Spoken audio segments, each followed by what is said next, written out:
Assalamualaikum, dear students, how are you? I hope you will be fine. Dear student, today we will read the story number 5, Equal Footing. Starter. Do you know anybody who has a physical disability? आप किसी ऐसे बंदे के शख्सियत के बारे में जानते हैं जो फिज़िकली डिसेबल हो। फिज़िकली डिसेबल कौन लोग होते हैं? somebody who cannot see, ऐसे लोग जो देख नहीं सकते। somebody who cannot walk, ऐसे कुछ ऐसे लोग भी होते हैं जो चल नहीं सकते। they may not be able to do all the things that other people can do, ये लोग वो चीज़ें सारी नहीं कर सकते जो दूसरे लोग आमतौर पर करते हैं। But they are capable of some amazing things, लेकिन जिस भी शख्स के अंदर अल्लाह ताला ने कोई कमी रखी है बेटा, जो डिसेबल है, उसको अल्लाह ताला ने कोई ना कोई एक्स्ट्रा चीज़ भी दी है, कोई ना कोई एक्स्ट्रा ऑर्डिनरी क्वालिटी भी उस पर्सन में होती है। तो कुछ लोग जिनकी हाइट छोटी होती है वो बहुत तेज़ होते हैं, इंटेलिजेंट होते हैं। इसी तरह कुछ लोग अगर देख नहीं सकते तो वो उनको टच करके लोगों को पहचान जाते हैं। इसलिए हर शख्स के अंदर जिसके अंदर कुछ ना कुछ कमी होती है, अल्लाह ताला ने दूसरी तरफ से कुछ ना कुछ उसको एक्स्ट्रा क्वालिटी भी दी होती है। Look at the pictures below, can you fill in the names? The initials are given. If you need more help read the statement on the next page. Okay, first picture is Helen Keller. बेटा Helen Keller वो musician थी जो disable थी, like ये सुन नहीं सकती थी, but इसने बहुत ज़्यादा क्लासिकल जो है वो वेस्टर्न क्लासिकल जो है वो म्यूज़िक को कंपोज किया। बहुत मतलब वेल नोन कंपोज़र थी। You can match it with number 1, लेकिन ये सुन नहीं सकती थी। Next is Fatima Shah. बेटा शी वॉज ब्लाइंड, ये देखने की कुव्वत से मतलब माजूर थी, ये देख नहीं सकती थी। और इसने पाकिस्तान में एक ऐसी एसोसिएशन बनाई जो ब्लाइंड लोगों के लिए बहुत ज़्यादा जिन्होंने काम किया। You will match second one with third statement. The person lost her eyesight but went on to form the Pakistan association of the blind. Next is Thomas Edison. Do you know that student? Thomas Edison ने electric bulb invent किया। और आपको पता है Thomas Edison जो है वो सुन नहीं सकते थे, लेकिन उन्होंने फिर भी बहुत ज़्यादा वंडरफुल इन्वेंशंस की, जैसे कि इलेक्ट्रिक बल्ब उसमें शामिल है। बीटहोवन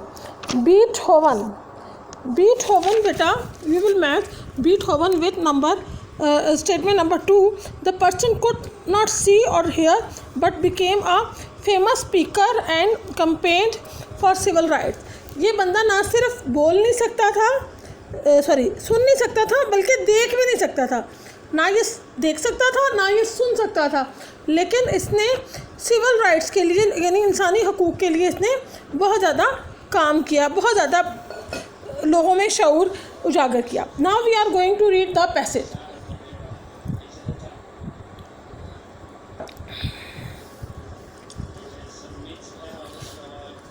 The Rome Olympics 1960. A 20-year-old American athlete. Athlete means someone who is good at sports. एक ऐसा कोई ना कोई ऐसा बंदा या कोई औरत या कोई लड़का या लड़की जो किसी ना किसी खेल में बहुत ज़्यादा माहिर हो। Wilma रोडोल्फ had won 3 gold medals in the 100 meter, 200 meter and the 400 meter relay जो है बेटा, it is that kind of race और इसने 3 फेजेस में 100 मीटर में, 200 मीटर में और 400 मीटर में गोल्ड मेडल्स जीते। कब जीते? 1960 के रोम ओलंपिक्स में, ओलंपिक्स में जो कि रोम में मुनक्किद हुए। और उसका ताल्लुक़ कहाँ से था? अमेरिका से था। Records like this are set regularly at the Olympics। ये ऐसे जो मतलब ये जो records हैं, डाटा है, ये आमतौर पे खिलाड़ी जीत ही जाते हैं। But this was no ordinary। अगर हम नो को कट कर दें और खाली ऑर्डिनरी करें तो ऑर्डिनरी का मतलब होता है यूजुअल, नॉर्मल, और नो ऑर्डिनरी का मतलब है unusual, not normally. Record data and Wilma was not just another gifted sportsman। लेकिन जो विल्मा थी बेटा, वो आम स्पोर्ट्समैन की तरह नहीं थी, आम खिलाड़ियों की तरह, आम प्लेयर्स की तरह, आम एथलीट्स की तरह नहीं थी। 20 years before that day in Rome, Wilma had been born onto a poor Afro-American family। Afro-American mean whose ancestors born in America, जिनके अबाउजात भी अमेरिका से ही ताल्लुक़ रखते थे और वो एक गरीब ख़ानदान से ताल्लुक़ रखती थी। She was the 17th of 19 children। यानी वो अपने बहन भाइयों में 17वें नंबर पे थी और वो टोटल 19 बहन भाई थे। Wilma later joked, made fun that she began means started her training as an athlete very early in life। She had to run fast to get to the dining table first। उसने अपना ही मजाक बनाते हुए कहा एक दफ़ा कि जी मैं मेरी बचपन से ही जो है ना इस काम के लिए, इस खेल के लिए, एथलीट के लिए, एज ए एथलीट मेरी जो है वो परवरिश होती रही, क्योंकि हम सब अब पहले पहुंचने की कोशिश करते थे, कि हम पहले पहुंचे और डाइनिंग टेबल पे सबसे पहले बैठे।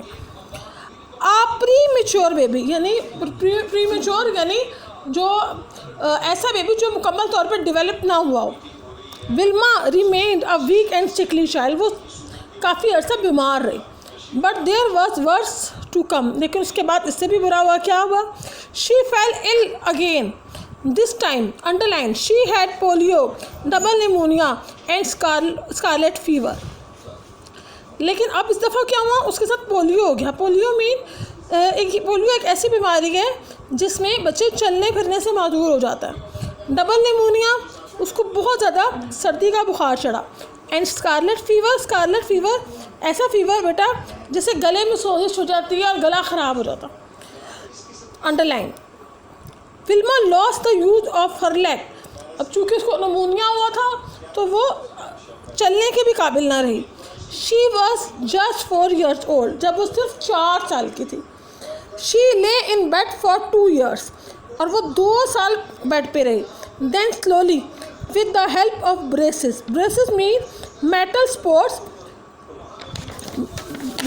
Sports fix in to the legs in order to give them strength. ये ब्रेसेस जो है वो लेग्स के साथ जो है वो मेटल के स्पोर्ट्स लगा दिए जाते हैं ताकि कोई भी ये जो पर्सन है वो मूव कर सके, चल सके। She learn to walk again. उसने दोबारा चलना सीखा। The entire adult family help her family supported her, helped her. Underline they followed the doctors advice to massage her legs and gave her 4 rubs daily. और जैसे उनको doctor ने guidance दी कि इसको 4 rubs डेली आपने करने हैं, तो इन्होंने मसाज भी किया, उसकी मालिश भी की। Slowly gradually strength over came back into हर लेग। और आहिस्ता आहिस्ता उसके टांगों में दोबारा ताकत आती गई। And Wilma exchange her braces from orthopaedic shoes. और पहले वो जो उसने मेटल स्पोर्टर्स लगाए हुए थे अपनी लेग पे, यानी ब्रेसेस यूज़ कर रही थी, वो बाद में उसने ऑर्थोपेडिक शूज़ पहनना शुरू कर दिए। उनका इन शूज़ का भी मकसद यही था to provide support to the legs, जिसने उसकी टांगों को सपोर्ट प्रोवाइड की। Okay, Soon she was fit enough to join her brothers and sisters on the basketball court. और जल्दी वो इस काबिल हो गई कि वो अपने बहन भाइयों के साथ बास्केटबॉल के जो कोर्ट होता है वहाँ पे प्ले कर सके.